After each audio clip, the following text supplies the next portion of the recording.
நான் தான் விஜய் சேதுபதி. சூர்யா வணக்கம். ஸ்கூலுக்கு போற மாதிரி இருந்துச்சு. காலைல இருந்துச்சு ஆமா. யூனிஃபார்ம் போடுங்க. எங்க அம்மா அப்பா ரொம்ப மாதிரி பண்ணி.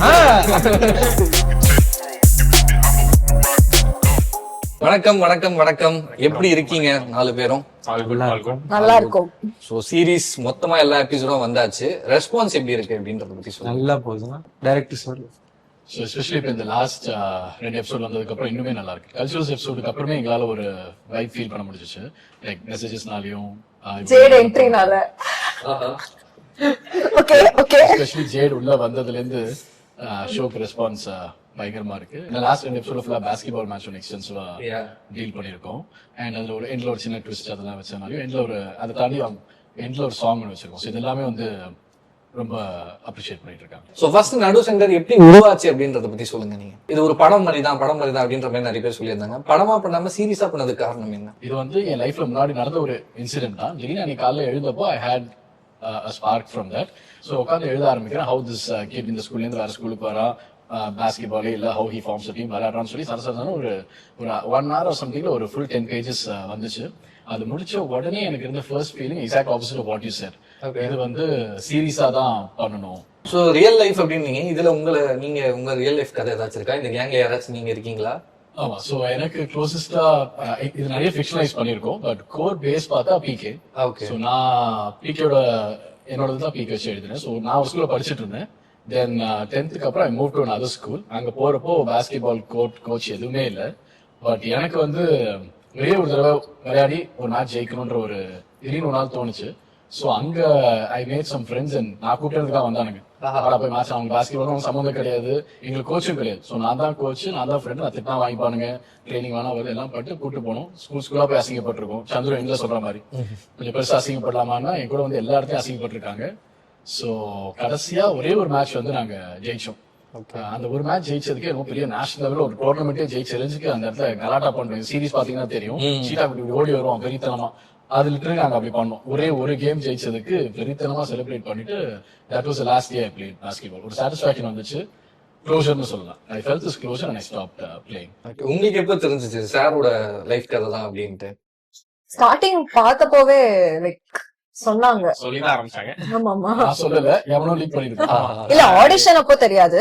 ஆடிஷன்லாம் பண்ணி செலக்ட் ஆகி உள்ள போனதுக்கு அப்புறம் ஸ்லோவா தெரிய ஆரம்பிச்சது. ஓகே, பாதி ஃபிக்ஷனலைஸ் பாதி அவங்க ஸ்டோரிஸ்ல இருந்தே எடுத்து எழுதிருக்காங்கன்னு. பட் நாங்க ஷூட் பண்றப்போ ஒரு நாள் இந்த ஸ்டோரிஸ் இப்படி பாக்குறப்போ இதெல்லாம் நிஜமா நடந்திருக்குமா இல்ல இது ஃபிக்ஷனா, எது ஃபிக்ஷன் எது, அந்த மாதிரி நாங்க எங்களுக்குள்ள பேசிப்போம். கேட்டாலும் சொல்ல மாட்டாங்க, யாரு என்ன சொல்ல மாட்டாங்க. ஆனா நடந்துச்சா இல்லையானு எங்களுக்கு தெரியாது, சிலதெல்லாம் நடந்துச்சு அப்படின்ற மாதிரி முடிச்சிருவாங்க. பட் எபிசோட் 16, 17 அந்த ஒரு டீம் எஃபர்ட்டோட விளையாடுறது ஆர் சந்துரு பேசுறது இந்த மாதிரி நிறைய அதெல்லாம் வந்து ட்ரூவா நடந்திருக்கிறது தான். கடையெல்லாம் சொல்லாதீங்க, அசிங்கமா போயிடும். கண்டுபிடிச்சிட்டாங்க சார். எல்லாருக்குமே வந்து நல்லாவே தெரிஞ்சிருக்கு போல எப்ப போல நடந்திருக்கு அப்படின்ட்டு. உங்க கேரக்டர் இப்போ சீரீஸ்ல இருக்கக்கூடிய கேரக்டர் வந்து பர்சனலா ஏதாவது கனெக்ஷன் இருக்கா உங்களுக்கு? எல்லாமே பேசிக்கா நாங்க நடிச்ச எல்லாருமே வந்து க்ளோசஸ்ட் டு தேர் ஒரிஜினல் கேரக்டரா தான் எடுத்தாங்கன்னு நினைக்கிறேன் ஆடிஷன் பண்ணும்போது. இவனுக்கு அதை சொல்றேன். ஐ திங்க் இதெல்லாம் இந்த பழக்கத்தெல்லாம் தாண்டி நான் நிறைய பேரை பார்த்திருக்கேன். ஒருத்தவங்களுக்கு செம ஸ்கில் வரும், ஆனா அவங்கள நல்லா அந்த மதிப்பாங்க. இப்போ ஃபார் எக்ஸாம்பிள் நான் ஒரு விஎஃப்எக்ஸ் பண்ற ஒருத்தரை பார்த்திருக்கேன். செம ஸ்கில்லான ஆளு, ஆனா கூப்பிட்டா பண்ண மாட்டாரு. போனாலும் போமா, ஐ மீன் பான்னு சொன்னாலும் டைம் பண்ணி தர மாட்டாரு. அவர்கிட்ட யாரும் போக மாட்டாங்க. ஆனாலுமே சில பேர் வெயிட் பண்ணி பண்ணுவாங்க அவர்கிட்ட. அந்த மாதிரி ஸ்கில் இருக்க ஆள் வந்து இந்த மாதிரி ஒரு லேக் இருக்கும் அவங்க கிட்ட. இப்ப இவங்கிட்ட ஒரு பழக்கம் இருக்குன்னா வேற ஆளுகிட்ட சில பேர் டைமுக்கு வர மாட்டாங்க. இப்படி எல்லாம் இருக்கும். சந்துருவை பொறுத்த வரைக்கும் என்ன மாதிரி பண்ணிருக்கோம்னா, பிகே தவிர சந்துரு தான் சூப்பரா ஆடுற மாதிரி இருக்காங்க. Street player. அவனுக்கு என்ன இப்ப நிறைய படத்துல எப்படி காட்டுவாங்கன்னா இந்த மாதிரி இருந்தவன் விட்டுட்டு ஒரு விஷயத்துக்கு நல்லவனா மாறுறான் அந்த மாதிரி இருக்கும். பட் சந்துருவை பொறுத்த வரைக்கும் அவனுக்கு டேலண்ட் இருக்கு, ஸ்கில் இருக்கு, அவன் ஆல்ரெடி விளையாடிட்டு இருக்கான். But he uses that for bad. இதுல பெட் மேட்ச் விளையாடி அதுல வர காசு வச்சுதான் ஹில் பை சம் அந்த மாதிரி இருக்கிறவன். That's because of the friends he had. ஒரு பாயிண்ட் மேல தான் ரியலைஸ் பண்ணுவோம் நம்ம ஃப்ரெண்ட்ஸ் வந்து நம்மள யூஸ் பண்றாங்க, வெறும வீடு வாங்குறதுக்காகவும் ஜாயிண்ட்டுக்காக வந்து நம்மள யூஸ் பண்றாங்கன்னு தெரிஞ்சு after he becomes friends with these guys, அப்பதான் he understands what he can do with basketball. So basketball எப்பவுமே இருந்துச்சு அவன் லைஃப்ல. பட் வேற விஷயத்துக்காக யூஸ் பண்ணிட்டு இருந்தவன் when he met the right people he started going the other way. So ஹாபிட்ட தாண்டி உங்களுக்கு கனெக்ட் ஆன விஷயம் என்ன? the knuckle நக்கல் கான்ஃபிடன்ஸ் ஆட்டிடியூட் அந்த மாதிரியா? attitude, confident. I liked that was very connecting to me. Especially அந்த 1-on-1 மேட்ச்ல வந்து நிறைய பேர் எனக்கு சொன்னது அதுதான். இவன் வந்து இவன் கேரக்டரும் சரி இவங்க எல்லாருக்குமே வந்து what we did is audition பண்ணிட்டு அவங்களோட ரியல் கேரக்டரிஸ்டிக்ஸ் எவ்வளவு கொண்டு வர முடியும் இன்டு தி ஸ்கிரிப்ட் தான் பார்த்தோம். Because they might not be doing this stuff in the real life. ஆனா வரப்போ அவங்க பேசுற விதத்தையும் அவங்க மேனரிசமோ எதெல்லாம் பிக் பண்ண முடியுமோ எடுத்துதான் பண்ணிருக்கோம். எக்ஸப்ட் ஃபார் ஜெயன் மத்தவங்க எல்லாருமே ஓரளவுக்கு அவங்க கம்ஃபர்ட் ஜோன்ல தான் இருக்காங்க. சோ இப்போ அவன் வந்து கம்மியா பேசினாலும் ஷார்ப்பா நக்கலா பேசுவான். அவனுக்குன்னு ஒரு ஸ்வாக் இருக்கு. சோ இதெல்லாமே வந்து அவனோட பேசுறதுலயும் சரி அந்த 1-on-1 மேட்ச்ல எஸ்பெஷலி பாத்தீங்கன்னா although he just started training, he is not a player. ஒரு 2-3 months தான் ஷூட்டுக்கு முன்னாடி ட்ரெயின் பண்ண ஆரம்பிச்சான். But he's so smart that he can balance it with his swag and attitude. அந்த பால போறப்ப அப்படி பின்னாடி போட்டு நடக்கிறதா இருக்கலாம். நிறைய பேர் எனக்கு ஃபோன் பண்ணி சொன்னாங்க செமையா ரெண்டு பேரோட ஆட்டிடியூடுமே செமையா இருக்கு அந்த 1-on-1 மேட்ச்ல. பிகே வந்து நிஜமாவே player, he is an actual player in real life itself. To make it believable, இவனால அவன் அடிக்க முடியும்ன்றது on screen he has pulled it off. It's because we kept some real Surya in Chandru. And one thing where he got comfortable அப்படின்னா we were able to pull the characters ஆகட்டும் R இத்தனை வருஷம் ஒரு வருஷம் எடுத்துருப்போம் நினைக்கிறேன் ஷூட்டிங்கா. அப்போ ஒருத்தவங்களுக்கு ஒரு கமிட்மெண்ட்ஸ் இருந்திருக்கும், நிறைய பிரச்சனைகள்லாம் நிறைய நடந்துச்சு. அதெல்லாம் தாண்டி we all stood together. That's because of the direction team. Because அவங்கலாம் ஃப்ரெண்ட்லியா இல்ல, அவங்கலாம் ரொம்ப வந்து ப்ரொஃபஷனலா ஹேண்டில் பண்ணியிருந்தாங்கன்னா we couldn't have ஃபிளெக்சிபிளா இருந்திருக்க முடியாது. நவ் அதனால இப்போ வரைக்குமே நாங்கெல்லாம் பேசிக்கிறோம்னா இப்பயுமே நிறைய பிரச்சனைகள் இங்க இருந்து இருக்கு. பட் ஆனாலுமே எல்லாரும் தாண்டி they were with us, நாங்க தான் ஆரம்பிச்சோம்ன்ற ஒரு கோர்ல எல்லாரும் நிக்கிறோம்ல. I think that's the great thing that we had it in நடுசென்டரோட கோர்ல நிறைய பேர் பாஸ்கெட்பால் சொல்லி நினைச்சிட்டு இருப்பாங்க. But the core of நடுசென்டர் is friendship. ஷூட்டுக்கு தினமும் போறது வந்து ஏதோ ஒரு ட்ரிப்புக்கு போற மாதிரி இருக்கும். ஓகே ஜாலி, இன்னைக்கு ஜாலி, ஏஞ்சி கால்ல இருந்து கேரவன்ல ஃபன் பண்ண போறோம், அதுக்கப்புறம் இங்க வந்து ஃபன் பண்ணுவோம், அப்புறம் சைட்ல ஏதாவது ஆர்டர் போட்டு சாப்பிடலாம், நடுல சீன் போய் நடிச்சிட்டு வரலாம். அந்த மாதிரி ரொம்ப ஜாலியா இருக்கும். இது பண்ணும் அது பண்ணும் அப்படின்னு ரொம்ப ஸ்டஃப்டப்பா இருக்காது, பிரஷரா இருக்காது. அதுக்கேத்த மாதிரி நரோனாவும் நடிச்சிருக்கான்னு பாத்துக்கோ. அதுக்கேத்த மாதிரி நரோனாவும் பிரஷரைஸ் பண்ணது இல்ல, யாருமே பிரஷரைஸ் பண்ணது இல்ல நரோனாவும். Even if there's crying scenes or something, அவர் மத்த ஆக்டர்ஸுமே நான் பிரஷர் பண்ணி பார்த்ததே இல்ல. அவங்களுக்கான டைம் கொடுத்துருவாங்க, எடுத்துட்டு வா பண்ணலாம், சில்லா தான் இருக்கும். ஆக்டிங் வேல பிரஷரைஸ்டா யாருமே ஃபீல் பண்ணதே இல்ல. அடுத்தபடி அதுக்கு தான் வரலான்னு இருந்தேன் நான். இப்போ வந்து நீங்க எல்லாருமே ஸ்கூல்ல தாண்டி வந்திருப்பீங்க. இப்போ ஸ்கூல் சப்ஜெக்ட்ல ஒர்க் பண்ணிட்டு இருக்கும்போது உங்க ஸ்கூல் அந்த கனெக்ஷன் ஏதாச்சும் உங்களுக்கு ஃபீல் ஆச்சு? திருப்பி ஸ்கூலுக்கு போற மாதிரி இருந்துச்சு. காலைல இருந்துச்சு யூனிஃபார்ம் போடுங்க அப்படின்வாங்க, எல்லாரும் போடுவாங்க. அப்புறம் வந்து சாப்பிடணும், போன உடனே ஃபர்ஸ்ட் ஷூட்டிங் சொல்லி முடிச்சுட்டு சுட சுட கல்லு போட்டுருவாங்க, எல்லாரும் தோசை சாப்பிடுவாங்க. முட்டை dosa particular typical school culture. Okay, அந்த கல்ச்சரல்ஸ் டைம்ல தான் இந்த ஃபேஷன் வாக் பண்றது, இது பண்றது எப்படி நாங்க வந்து மிஸ் கிட்ட போய் சொல்லிட்டு ஏதாவது வந்து பிராக்டிஸ் போறோம் அப்படின்னு சொல்லிட்டு வந்து சைடுல சும்மா கிரவுண்ட்ல பண்ணிட்டு இருப்போமோ, நிறைய ரிலேட் பண்ண முடிஞ்சது. நம்ம ஸ்கூல் டைம்ல என்ன பண்ணிட்டு இருப்போமோ, ஆர் நம்ம இப்ப ஃப்ரெண்ட்ஸா நாங்க பேசிக்கிறதெல்லாம் வந்து அப்படிதான் இருக்கும். ஸ்கூல் டைம்ல நம்மளும் அப்படிதான் பேசிக்கிட்டோம். இன்னொன்னே வந்து குரு காலி தான் மேக்ஸிமம் ஸ்கூல் ஸ்டஃப் எங்களால இருக்கா. ஏன்னா அவன் வந்து he is going through one journey and Jade comes only இந்த 10th எபிசோட். சோ கிட்டத்தட்ட ஃபர்ஸ்ட் 9 எபிசோட்ஸ் வந்து குரு அண்ட் காலி தான் அந்த ஸ்கூல் வைபை கொடுத்துட்டே இருப்பாங்க. ஆமா, எஸ், ஃப்ரெண்ட்ஷிப் ஒரு பக்கம் இருந்தாலும் ஸ்கூல்ல தான் எல்லாருக்குமே வந்து அந்த ஃபர்ஸ்ட் லவ் அப்படின்ற ஒரு விஷயமா ஆரம்பிச்சிருக்கோம் அப்படின்னு நினைக்கிறேன். என்ன எல்லாம் வேலை பாக்குறீங்க? அவ்வளவு நல்ல பசங்களா நீங்க எல்லாருமே ஃப்ரெண்ட்ஸ்க்காக தான் ஸ்கூலுக்கு போயிட்டு எங்க அம்மா அப்பா இன்டர்வியூ பாப்பாங்க. அந்த கதை சொல்லலாம். அப்ப சொன்னீங்களா? ஆனா இது சொல்ல சும்மா கொத்து விடுறது. இல்ல இல்ல, நான் பாய்ஸ் ஸ்கூல்ல படிச்சேன். அதுக்கு இப்ப இந்த ஸ்கூல் பாய்ஸ் கூட லவ் பண்ணலாம். ஸ்கூல் முடிச்சு பைக்கோ சைக்கிள் எடுத்துட்டு வேற ஸ்கூல் போயிருப்பேன். எங்கேயோ போன ஆட்டோல வந்தேன் நான். ஆட்டோல கூட நானே தங்கச்சி வருவோம். ஸ்மார்ட். அவர் நிஜமா ஃபர்ஸ்ட் லவ்ன்ற ஒரு விஷயம் ஸ்கூல்ல இருந்தது இல்ல.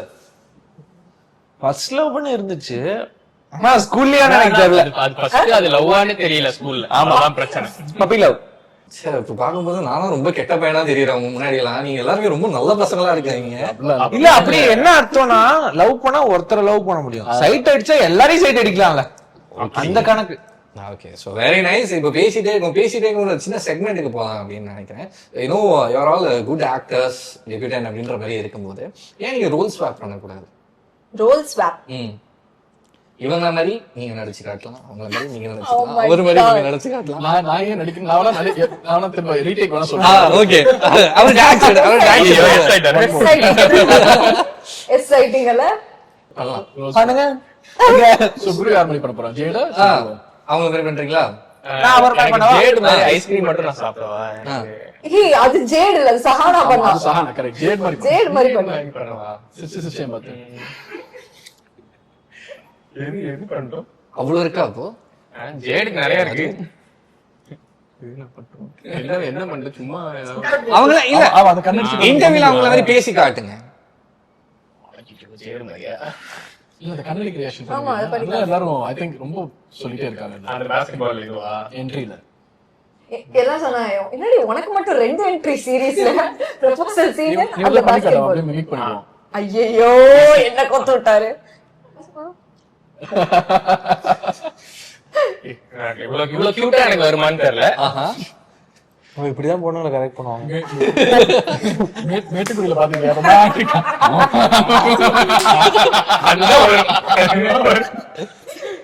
இன்னும் வரல எதுவுமே. பாருங்க. எனக்கு கட்டே அடிக்க வரலடி.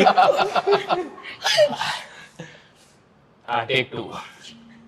நான் சொல்லுங்க நமக்கு. நான் என்ன போல ஒரு வேலை. ஓகேடா ஆக்ஷன் தான்.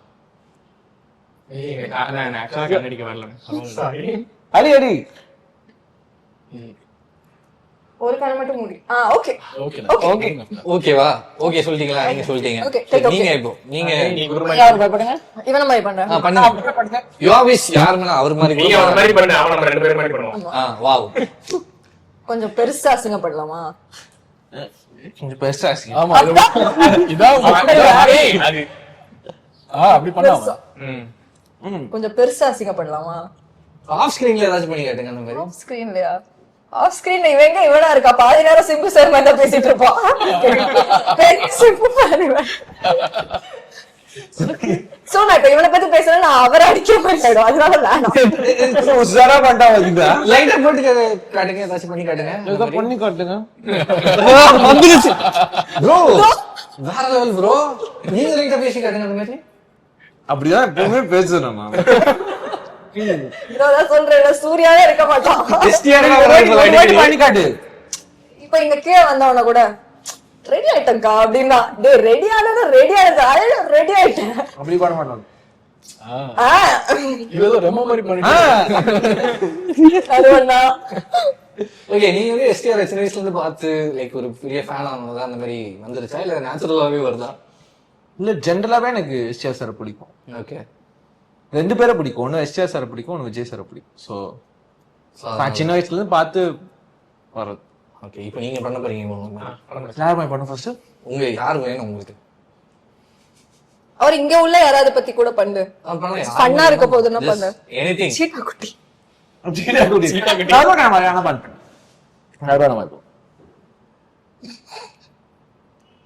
ஆண்டா ஓகே. போறேன். Ready. Role camera. Rolling. Action. Cut cut cut. டேய் சந்துரு. ஓகேடா. அப்படி ஓகே. ரெண்டு வார்த்தை ஒரு பெரிய ஃபுல் ஸ்டாப் போடுவாரு. ஓகே, அப்புறம் 2 வார்த்தை ஒரு பெரிய ஃபுல் ஸ்டாப் போடுவார். ஐ லேர்ன் சம்திங் ஃப்ரம் நடு சென்டர்னா அப்படின்னா, you know you go accept that எனக்கு எதுவும் தெரியாதுண்ணா சொல்லித்தாங்க அப்படி கேட்டு அந்த சீன்ல என்னெல்லாம் because if that moment goes you can't get it back. அதுல அந்த அன்னைக்கு அது எவ்வளவு செலவு போட்டிருக்காங்கன்னு யாருக்குமே தெரியாது. அந்த சீன்ல நம்ம குட்டியா டெவலப் பண்ணிருக்கலாம்னு அப்புறம் யோசிக்கிறதோட அந்த சீன்ல அதை பண்ணிட்டோம்னா even it takes little bit of time, but if you work there somewhere even it works or not, அதுக்கு வேலை செய்யறது இல்லை. நம்ம முடிஞ்ச அளவுக்கு நம்ம எஃபர்ட்டை போடுறோம். அந்த எஃபர்ட்டோ இல்லை அந்த நிறைய தப்பாலாம் பண்ணியிருக்கேன். பட் ஆனா அதெல்லாம் அக்செப்ட் பண்ணி ஓகே இதெல்லாம் பண்ணலாம் இதெல்லாம் பண்ண வேணாம் அப்படின்னு எடுத்துட்டு போனா I think the whole direction team grateful. No, Naruvanan kuda like see like he has never shown to any of us that he's like Mr. Vijay Sethupathi பையன் அந்த மாதிரிலாம் எதுவுமே எங்களுக்கு தெரியவே தெரியாது. யாருக்குமே தெரியாது. நான் ஃபேஸ் ஜாட வச்சு நானே கண்டுபிடிச்சிட்டேன். அதுக்கப்புறம் பசங்களோட பேசுறப்ப ஆமா அவன் தான் அவன் அப்படி நான் இவங்க கிட்ட கேட்டேன், அவன் அவன் பாக்க அதே மாதிரி இருக்கா? ஆமா நாங்க 3 மாசம் வந்து பிராக்டிஸ் பண்ணோம் பாஸ்கெட்பால். சோ அப்ப அவன் டெய்லி பிராக்டிஸ் வருவான், டெய்லி பேசுவான். எனக்கும் தெரியாது இவங்களுக்கும் தெரியாது நினைக்கிறேன். ஏதோ ஒரு நாள் யாரோ வேற யாரோ சொல்லி ஓ அப்படியா ஓகே அவ்வளவுதான். அன்னைக்குதான் எங்களுக்கு தெரியும், அது வரைக்கும் எங்களுக்கு தெரியவே தெரியாது. எக்ஸ்பெக்ட் வந்த உடனே நான் தான் விஜய் சேதுபதி சூர்யா வணக்கம் அப்படின்னா யாருமே அப்படி சொல்ல சொல்லுவாங்க மாட்டாங்க. obviously. So இந்த ஒரு விஷயம் வந்து you still say. அதுக்குமே அவர் எதுவுமே சொல்லல. சோ இப்போ எனக்கு வந்து ப்ரொடக்ஷன் சைட்ல சொன்னாங்க, எதுக்கு ஒரு தடவை உங்க அப்பா போய் மீட் பண்ணிட்டுன்னு சொன்னாங்க. And he was nice enough, அவங்க அப்பா he was nice enough to meet with me. ஒரு 10 minutes அந்த சீரிஸை பத்தி சொன்னேன். அப்பயுமே எனக்கு தெரிஞ்சு அவருமே என் பையன் இதுல நடிக்கிறான் அப்படி கேட்கல. அவர் எப்படி கதை கேட்பாரோ அப்படிதான் கேட்டாரு. கேட்டுட்டு within 10 minutes I've heard that he's very good at analysis. Script எல்லாம் பயங்கரமா அனலைஸ் பண்ணி கேட்டுருக்கேன். பட் 10 minutesல முடிச்ச 5 minutesக்குள்ள he was like clear-ஆ ஸ்கிரிப்ட் அப்படி பிரிச்சு போட்டார் டேபிள்ல. பிகேயோட ஜேர்னி என்ன, சந்துரோட ஜேர்னி என்ன, அண்ட் ஹவ் அது ரெண்டும் ஹேண்டில் ஆகுதுன்றத ஞாபகம் தெரியல. ஸ்பாட்லயே இவனோட இன்டர்னல் ஜேர்னி எப்படி இருக்கு, அவனோட எக்ஸ்டர்னல் எப்படி இருக்கு, சிச்சுவேஷன் எப்படி மர்ஜ் ஆகும்னு சொல்லி he gave me, நான் உள்ளே இருக்கறனால டிராவல் ஆயிட்டேன். From outside he gave me this perspective. அது ரொம்ப இன்ட்ரெஸ்டிங்கா இருந்துச்சு. அண்ட் ஐ திங்க் இப்ப சொன்ன மாதிரி he's talking about being open to learning இல்லையா, எவ்வளவு பேர் நோட்டீஸ் பண்ணிருப்பாங்கன்னு தெரியல சீரீஸ்ல. that is one of the arc for Chandru. அவனுக்கும் பிகேக்கும் வந்து அந்த ஒரு ஆல்பா ஈகோ ஸ்டஃப் போயிட்டே இருக்கும். நீ என்னடா கோச், நீ என்ன சொல்றது நானே கேட்கறது அப்படின்னு இல்லவன். ஐ திங்க் 16-17 எபிசோட்ல he learns to let that ego go. ஃப்ரெண்ட்ஸுக்குள்ள என்ன நீ என்ன சொல்றது நினைக்கிறேன், அதை விட்டு அடுத்த second entire team becomes one. I think one of the character arc-ல அது இருக்கு விஷயம். I'm glad that he said that. அதேதான் இவனுக்கும் அப்படியே வச்சிருக்கோம். ஸோ இவன் வந்து குரு வந்து he is an aspiring actor சீரிஸ்ல and நிறைய ரிஜெக்ஷன்ஸ் ஃபேஸ் பண்றான். So I'm sure he would have related with that. இல்ல அதான் பேசிக்கா எனக்கு ஃபர்ஸ்ட் ஸ்கிரிப்ட் ஆடிஷன் கூப்பிட்டு சொல்லும் போதே என் கேரக்டர் டிஸ்கிரிப்ஷன்ல சொன்னாங்க. நிறைய சின்ன வயசுல நீ ஒரு பெரிய சைல்ட் ஆர்டிஸ்டா பெரிய ஆர்டிஸ்டா இருந்தேன், ஆனா இப்போ உனக்கு எந்த சான்ஸும் கிடைக்கல, நிறைய ஆடிஷன் ட்ரை பண்றேன், எந்த லைக் எதுலயுமே ஆனா நீ பாக்க ரொம்ப ரொம்ப பெரிய பையனா இருக்க, ரொம்ப சின்ன பையனா இருக்க பாக்க அப்படின்னு சொல்லி ரிஜெக்ட் பண்ணிட்டே இருப்பாங்க. அப்படி இந்த மேட்டர் எல்லாம் சொல்லும் போது அண்ட் பேரண்ட்ஸ் பத்தி சொல்லும் போதும் ஐ கேன் ரொம்ப ரெசனேட் பண்ண முடிஞ்சது எனக்கு குருவோட. ஏன்னா 12th முடிச்சுட்டு நான் 11th 12th ஹாஸ்டல்ல படிச்சேன் திருச்சியில. சென்னை வந்தோடனே ஓகே நம்ம ட்ரை பண்றோம் அப்படின்னு அந்த காலேஜ் சேர்றதுக்கு முன்னாடில இருந்து ஸ்டார்ட் பண்ண ஒரு ஜேர்னி. இந்த ஆடிஷன்ஸ் அட்டெண்ட் பண்ணி ட்ரை பண்ணி அந்த அது வந்து ஃபர்ஸ்ட் கொஞ்ச நாள் அது பெயினா இருக்கும், என்னடா கிடைக்க மாட்டேது அப்படின்னு. ஆனா அதுக்கப்புறம் கொஞ்சம் கொஞ்சமா அது வந்து லேர்னிங் ஆயிடுச்சு. அதுக்கப்புறம் அது பழகிடும். அது வந்து இங்க திருப்பி இது குருவா என்கிட்ட சொல்லும் போது it was very very like எப்படி சொல்றது, அது ரிஜெக்ஷன் ஒருத்தனுக்கு எப்படி இருக்கும்ன்றது நமக்கு தெரியும். அண்ட் அது எல்லாருக்குமே நிறைய பேர் ரெப்ரசென்ட் பண்றதுக்கு ஒரு ஆப்பர்ச்சுனிட்டியாவும் எனக்கு குரு தெரியும். அண்ட் நீங்க எப்படி பாருங்க சொல்லியிருந்தாங்க, நிறைய பேருக்கு வந்து அப்பா யாரு அப்படின்னு தெரியல அப்படின்ற மாதிரி சொல்லியிருந்தாங்க. இந்த ஒரு விஷயம் வந்து உங்களுக்கு இரிட்டேட் ஆகுமா, யாருன்னு தெரியுமா அவர் பையன் அப்படின்னு சொல்றது இரிட்டேட் ஆகுமா இல்ல நார்மலா எடுத்துப்பீங்களா? It's nothing special, I think. It's just a normal thing. எல்லாருக்கும் இருக்கிற மாதிரி எனக்கும் இருக்கும். ஒரு சில இடத்துல சொன்னா நம்மள தள்ளி வச்சிருவாங்களோன்ற ஒரு தள்ளி வச்சிருவாங்கன்னா மேல வச்சு பாத்துருவாங்களோ, ஓகே ஐயோ நம்மள வந்து இதெல்லாம் டிஸ்கஸ் பண்ணுவோம் அந்த ஃபீலிங் இருக்கும். Because I want experience the ஃபீலிங்காக தான் வர்றது. அப்ப நம்மள தள்ளி வச்சிருவாங்களோன்னு மட்டும் தான் இருக்குமே தவிர மற்றபடி nothing irritation. It's just part of my life. Okay. இன்னொரு விஷயம் வந்து எல்லாமே பிக் பாஸ்குள்ள போயிருந்தீங்க. சோ அடுத்த சீசன் உங்க யாரையாச்சும் பிக் பாஸ்ல பார்க்க வாய்ப்பு இருக்கா? ஸ்ட்ரிக்ட்டா அங்கேயே வந்து நோ அப்படின்றது அடிச்சு சொன்ன மாதிரி இருந்துச்சு. ஆமா முகேஷ் சொல்லிருப்பான் இல்ல கிடையாது, வாய்ப்பே இல்ல. பேசிக்காவே நான் வந்து என்னால ஒரு இடத்துல எல்லாம் உட்கார முடியாது, நான் அப்படியே எங்கேயா சுத்திட்டே இருக்கணும். அங்க அதுக்குள்ள எல்லாம் போனா அது உள்ள போகும்போதே ஆனா இட் இஸ் லைக் பிரிசன், அது ஒரு பிரிசன் மாதிரி தான். வெளில என்ன நடக்குதுன்னு தெரியாது, என்ன டைம் தெரியாது, என்ன ஓடலாங்கன்னா I am sure Shahana will find. no way அப்படியே no way. நான் எல்லாரையும் கொளுத்திடுவா. ஆஹா இல்ல, I am also a theater artist and இப்ப ஆக்டிவா I am like into இது, so I wouldn't break and go into reality TV shows. அதனால இப்போதைக்கு ஐடியா ப்ரோ எப்போதைக்கும் நானா big பாஸ்ல வாய்ப்பு எல்லாரோடையும் ஜாஸ்தியா தெரிஞ்சது அவனுக்கு. அதான் ஐயோ அந்த தப்ப நான் பண்ணவே மாட்டேன். நான் எதனால அந்த மாதிரி சொல்லுங்க, எதுனால ரீசன் தெரியல. பிடிக்கலையா இல்ல இல்ல that's not my place அப்படின்னு சொல்றீங்களா? No, that's not my place. It's not a bad place. Yeah, It's not a bad place, but But உங்க அப்பா உனக்கு பிரிச்சு எடுத்துட்டு வரல மைக்ல வாடா ஏய் இல்லடா ஒருவேளை போனா எப்படி இருக்கும்? அந்த மாதிரி நான் கனவுல கூட நினைச்சது இல்ல. அந்த மாதிரி கனவே எனக்கு கிடையாது. அதே மாதிரி அப்பா வந்து இப்ப ஹோஸ்ட் பண்ணிட்டு இருக்காரு. ஹோஸ்ட் பண்ணும்போது இந்த சீசன் வந்து ஒரு சின்னதா ஒரு நெகட்டிவிட்டி வந்து சோஷியல் மீடியால சத்தியமா அதை பத்தி எனக்கு சுத்தமா தெரியாது. நீங்க நான் வாயில இருந்து இன்டர்வியூக்காக சொல்லல, உண்மையிலே எனக்கு தெரியாது. ஓகே. நீங்க பாக்குறது கிடையாது. I don't go into those things. Okay. நீங்க பிக் பாஸ் பார்க்கல? அப்பா கிட்ட பத்தி sorry no Yeah, content. that's a nice thing. அதான் சொன்னேன்ல. அதனால தான் அவர் இதுக்குள்ளேயும் வரல. இப்போ இப்படி வந்திருந்தா maybe he would have said, என்ன ஜாயிண்ட் அடிக்கிற மாதிரி இருக்கு பண்ணாத. He took all those calls. He trusted the script. Although இப்ப நிறைய பேர் first 3 episodes பார்த்தப்போ என்ன கஞ்சாவை காட்டுறாங்க கெட்ட வார்த்தை. But he trusted us. He trusted the script. So இப்போ 11th episode மேல வரப்போ they are liking சந்துரு. இப்போ ஃபினாலே முடிச்சப்போ எல்லாரும் அதான் இப்போ இவங்க எல்லாம் சொன்ன மாதிரி ஏன்னா சூர்யா சேதுபதி எங்க இவங்க அப்படி கேட்கல சந்துருக்கு என்ன சோ he earned it. ஆரம்பத்துல இருந்து he took it up. ஏன்னா இவன் கேரக்டர் ரொம்ப ட்ரிக்கியான character. has to start from a really dark space. அவன் ஃபேமிலி அப்படி his family is in a weird situation. அவன் கஞ்சா அடிக்கிறான், ஸ்கூல்லயே வீடு எடுத்துட்டு வரான், எல்லாமே காட்டுறோம். But he trusted us completely. நீங்க சொன்ன மாதிரி இவன் பிக் பாஸ் பத்தி போனா அவர் அதுக்குள்ள வரணும் இல்லையா? அவரும் வரல. and it makes sense that he is also not. he gives இல்லனா கூப்பிட்டு கேட்டிருக்கலாம்ல, என்ன இந்த மாதிரிலாம் பண்ணிலாம் பண்ணாதீங்களே, எனக்கு ஒரு எதுவுமே கிடையாது. அன்னைக்கு பார்த்தப்பவும் நீங்க பார்த்து பண்ணுங்க அவ்வளவுதான் சொன்னார். கதை கேட்டாரு. he knows there's all these kind of things. but அவருக்கு he understood the arc. So I think it's nice that they don't get into each other's space like that. பொதுவா இந்த மாதிரி ஃபீனிக்ஸா இருக்கட்டும் இதுவா இருக்கட்டும் பார்த்துட்டு ஏதாச்சும் ரிவ்யூ நடுசென்டர் ஃபர்ஸ்ட் 6 எபிசோட் பார்த்தாரு. he said he liked it. I think he has to see the rest of it. நேத்திக்கு நைட்டு 2 எபிசோட் காமிச்சேன் நான். வந்து என்னடா தொப்ப போட்டுச்சு அப்படின்னாரு.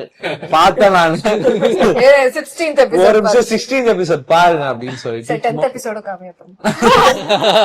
பாருங்கன்னு சொல்லிட்டு போட்டேன். I think he watched it. He said I will watch it. அப்புறம் அதுக்கப்புறம் அவர்கிட்ட தான் பேசணும். ஓகே சசிகுமார் அண்ணா, கலை ப்ரோ எல்லாருமே வந்து இவங்களுக்குள்ள இவங்க சப்போர்ட் பண்ணிக்கிறது. That's a different kind of ecosystem. But அவங்க they understood the space. இப்போ சசிகுமார் அண்ணாக்குலாம் வந்து தெரியும் அவர் ரொம்ப கம்மியா தான் வர போறாரு, அங்கங்க வருவார்லாம் தெரியும். But they were all nice enough. இப்போ கலை ப்ரோ பாத்தீங்கன்னா லாஸ்ட் எபிசோட் தான் மேக்ஸிமம் அவரோட கதையை கொஞ்சம் கொஞ்சமா பில்ட் பண்ணிட்டு வருவோம். அவருக்கும் நல்ல ஆர்க் இருக்கு. அவங்க அப்பாவுக்கும் அவருக்கும் இவங்க உள்ள இவங்க எல்லாம் மேட்ச் ஆடிட்டு இருக்கும், அவங்களுக்குள்ள வெளில தனியா ஒண்ணு போயிட்டு இருக்கும். But they all understood that and it was nice that they came for these kids. அவங்க சசிகுமார் அண்ணா, கலை ப்ரோ, ரெஜினாவா இருக்கலாம். It would be very happy to work with Delhi Ganesh sir. Asha Sharath ma'am. Yeah, Asha Sharath ma'am. எல்லாருமே they were all they mingled with these kids. They understood where they come from. And it was nice to watch all that. Thank you so much. Thank you for your time. So all the best. So மறுபடியும் இன்னொரு நல்ல ஒரு இடத்துல எல்லாருமே சந்திக்கலாம். நன்றி, வணக்கம். Thank you. Thank you.